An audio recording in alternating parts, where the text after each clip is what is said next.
Hey there, so let's just get right into this one again. So this one's going to be a little bit longer. I think it's the longest video of these three that I've done.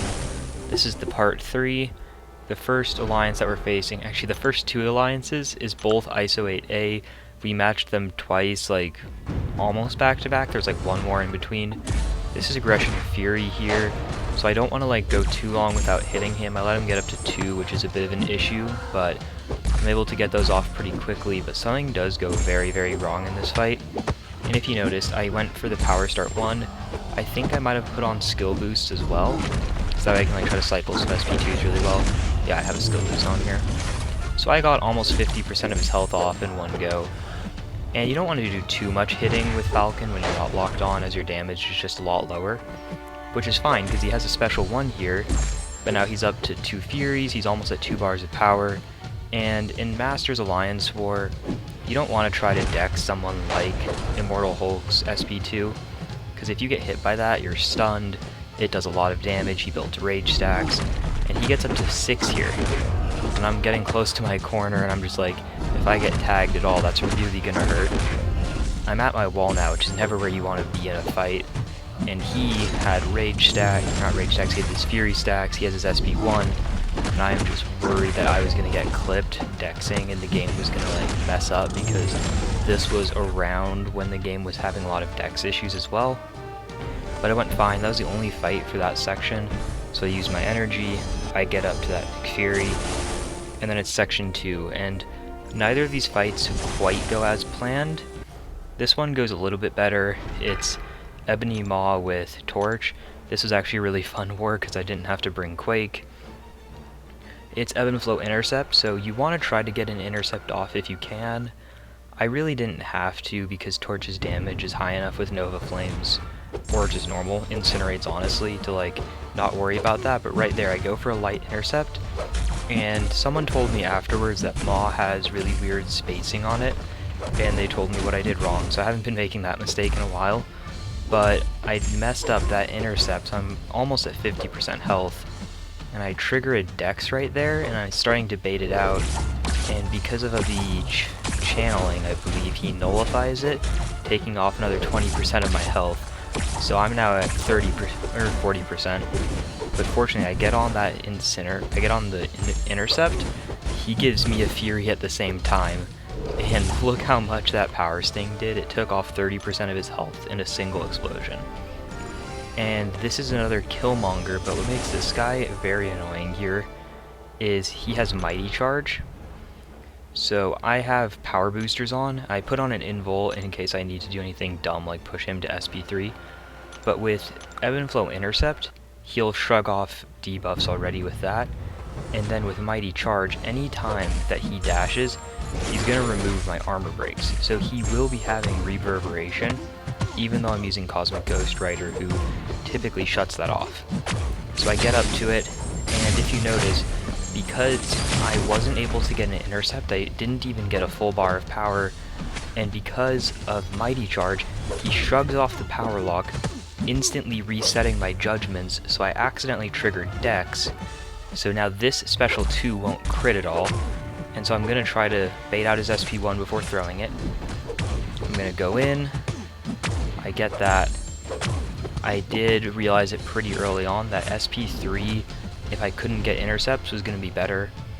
So I get my aptitude there, I launch the SP3, I'm just trying to like get control of the fight again, get into an SP2 cycle, because that's really where you want to be in this type of fight when you're using a power boost, is just launching an SP2 and immediately doing it again.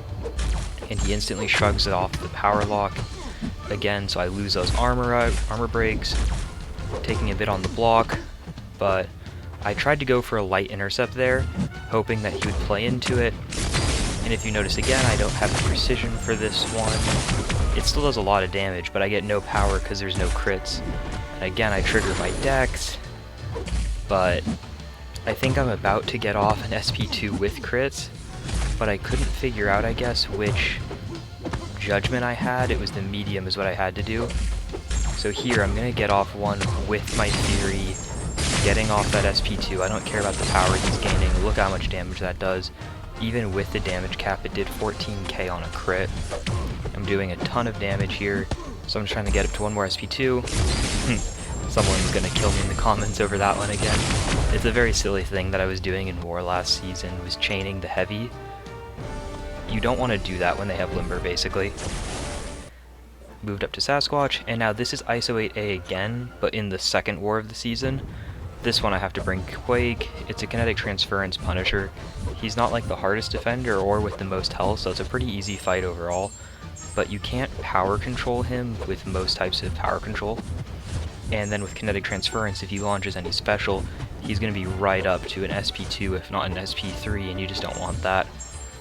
And plus, if you try to use someone like Doom to power control him, Doom actually can power control in this node, is something not everyone realizes, is that Punisher, even if you try to use Doom, you can't really SP3 with Doom on this fight because Punisher has that power lock on special attack 3. So Quake is super good and safe for this fight. And for most of Path 7 for that matter, just because she doesn't really give them any power. You're not blocking hits. There's even a workaround for Spite.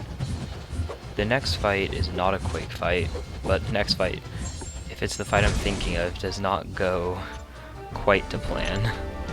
Oh wait, no, it's not that fight, my bad. This fight, I think I just torch it.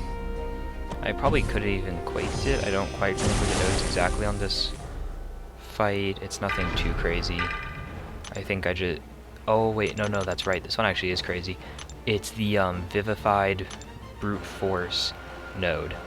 So he has a lot of power, you cannot power control it, and you can't quake it either because of Brute Force. With a Mystic being here, you could quake it, I guess, but you'd have to be at 50% health.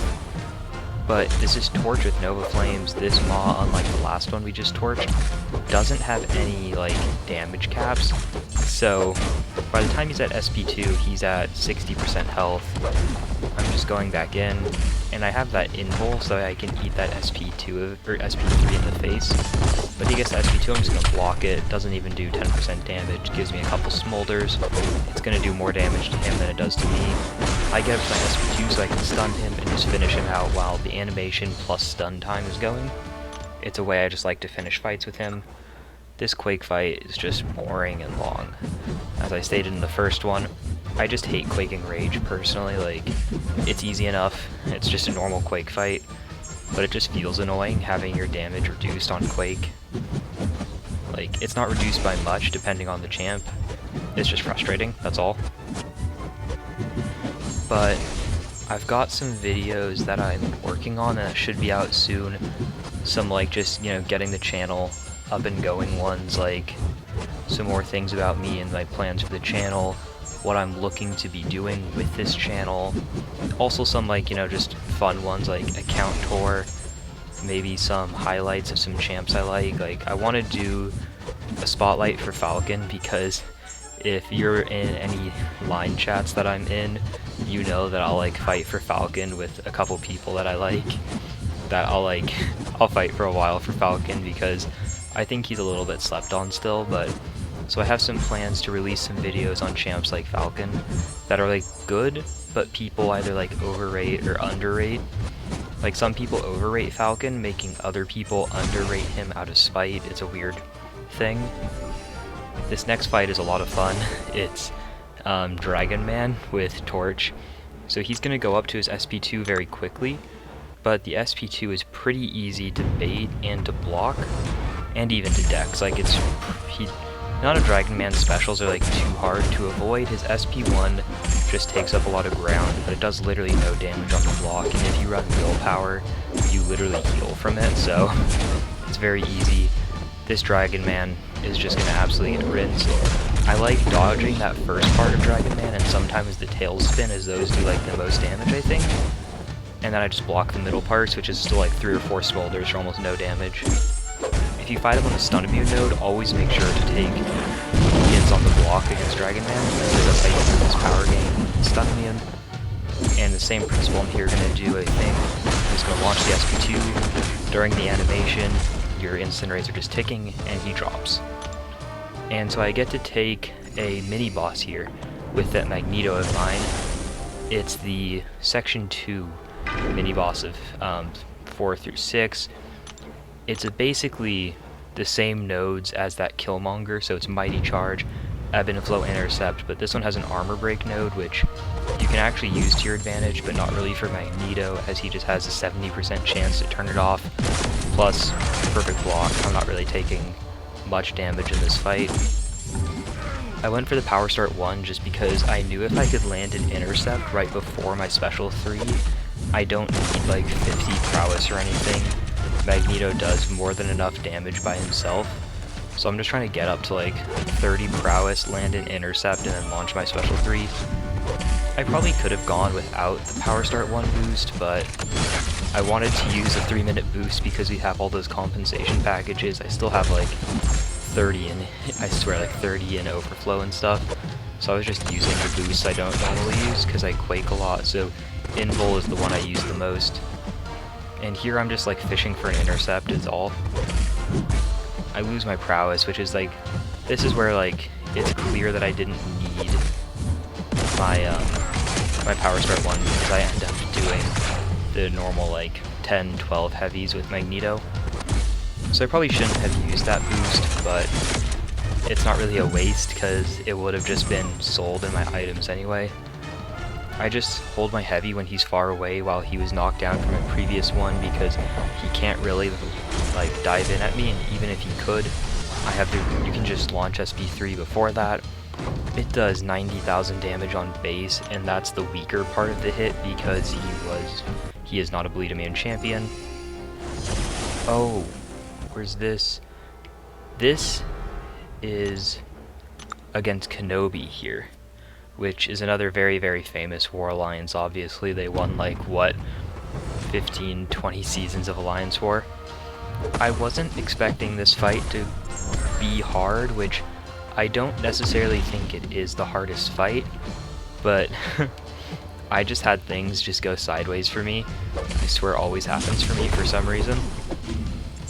I get those power drains on me, and they're not draining too much power individually, but I was baiting out his heavies, giving him furies, giving myself power drain. So if you notice, I have the 3, and I thought I had a special 3 there, but it drained my power as it happened, and then I went to throw SP1 to break his block to remove my power drains, because that's how you get rid of it. He's almost at an SP3 there, and I was freaking out during that, just because imagine like if I did eat the SP3 and it goes poorly.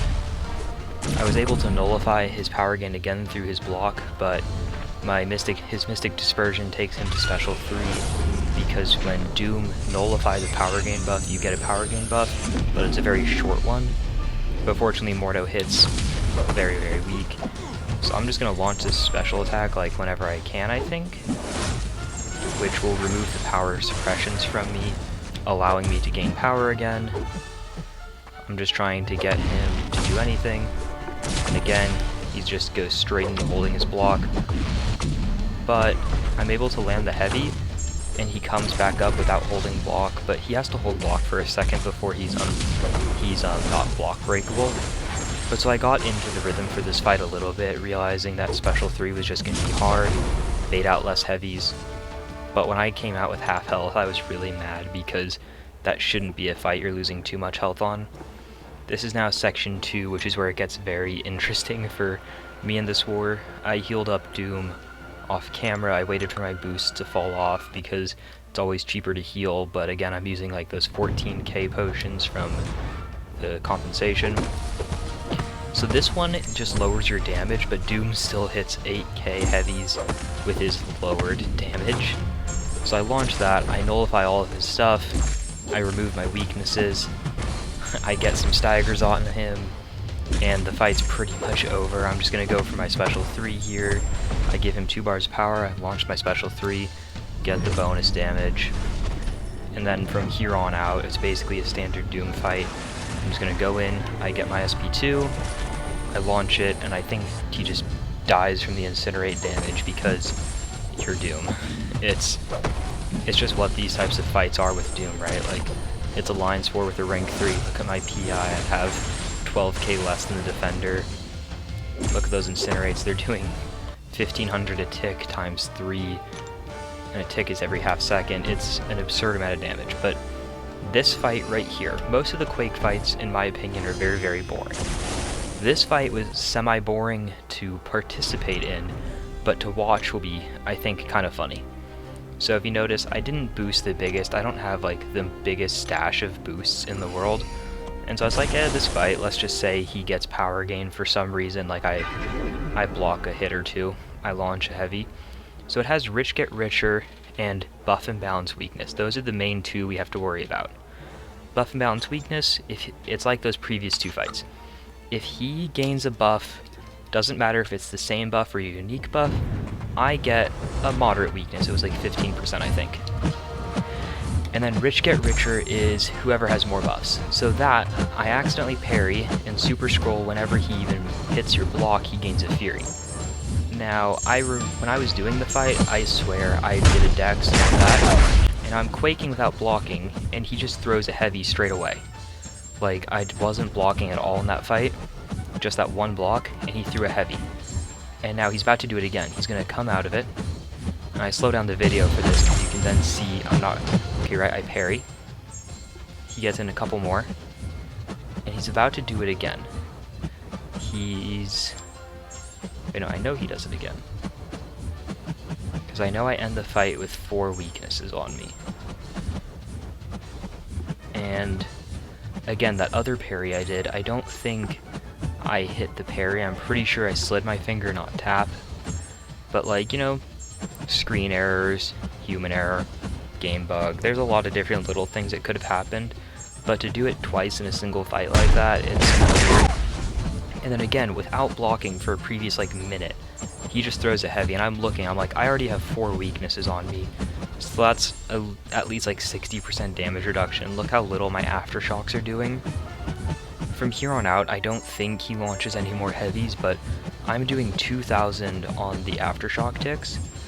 And this is also what I was talking about. On this specific map, with certain champs, the sun peeks around the corner and you can't read the time.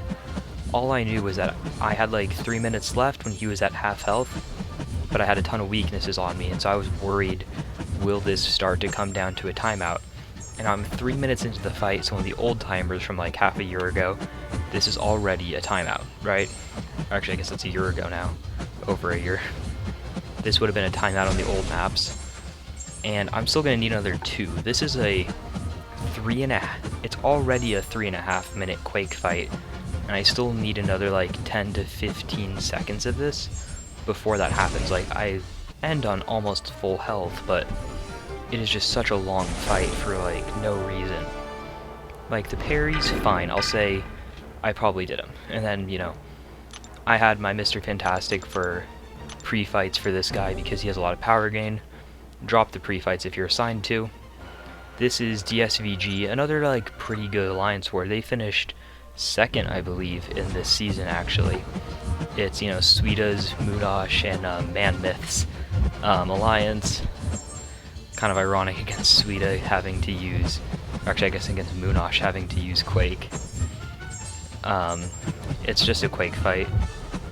But yeah, so as I was talking about previously before the actually like only one interesting Quake fight ever with that Super Scroll, because of all those weaknesses and it being weird, I have some plans to do like an account tour, progression, maybe even some like old content guides if people are still interested in those. I'm not sure how many people are, but I'm kind of interested in making some things like that. That was a very easy Quake fight, a minute long. Now this fight is one I'm really interested in. So back during the Flow global mode, I really wanted a Namor. Pardon me. I couldn't pull a Namor, but I really wanted to do a Flow Terrax boss with Namor, but I just couldn't pull him, so I couldn't take it. But then Kabam released this Vivified node, which basically acts in the same way for him. So I start out the fight because I can stun him here. I started out by taking a couple parries. I could have been doing intercepts the whole time, but I just wanted to get him into the corner. And if you don't know, when Terrax has his rock field active, as you see, he can't throw any specials, and he plays hyper aggressive. So I just go in for 4-hit combos, and I go back and I just do a light intercept. I take another parry. I have my SP3, and I kind of want to throw it. You don't really need to use your special in this fight. but I just kind of want to, as it's a little bit of fun. You just get to increase your damage. It's, you know, the main attraction with Namor. I'm almost at Imperious Rex as well, but Terrax is just about dead. So right as I trigger it, I should be going for my special 3 to like finish off the fight. So I really wanted to do that fight for a while. It's just such a fun and fast-paced fight. You know, like, with all my quaking, it's like I just have to play super slow, and you're just sitting there. But this fight, it's like you have all the initiative. It's such a high tempo and just enjoyable thing to use Namor to cheese like that. And then this next fight, someone I think was supposed to ghost it, but there was an issue they had with something came up, I think in real life, so they had to say they couldn't do it for a while, but that would have locked 2 of us in section 1 for a while. So my officer asked me, hey wait, can you just like Quake Sasquatch? And so I could, because, well, it's Sasquatch. He's a bit of a pain because he gains the Wrath charges, which make him a lot tankier, which when you're using someone like Torch, doesn't matter, you're just gonna, you know, torch him and he dies very quickly, or fairly quickly. But fortunately here he enters Wrath very quickly, and when he's in Wrath I like it if my Aftershocks, if I can get off like 2 before he builds any more rage charges, which I was able to, because each rage charge is, I can't remember the exact percent, but it's like 5 to 10% damage resistance I think, so it just makes quaking just long and tedious. But that is the final video I had from last season, I think. I released them kind of like out of order and it was all messed up. I couldn't find my section 2 for DSVG War. Last season, season 29 for me was Deathless. It was a very fun season. It was my first season in Masters ever, so it was a pleasure to get to play up there. And I hope you guys enjoyed this little mini-series that I got to put on. It was a lot of fun to get to start off the channel this way. I'd been thinking about doing this for a bit. So I hope you guys enjoy, and thanks for watching again. See you guys soon.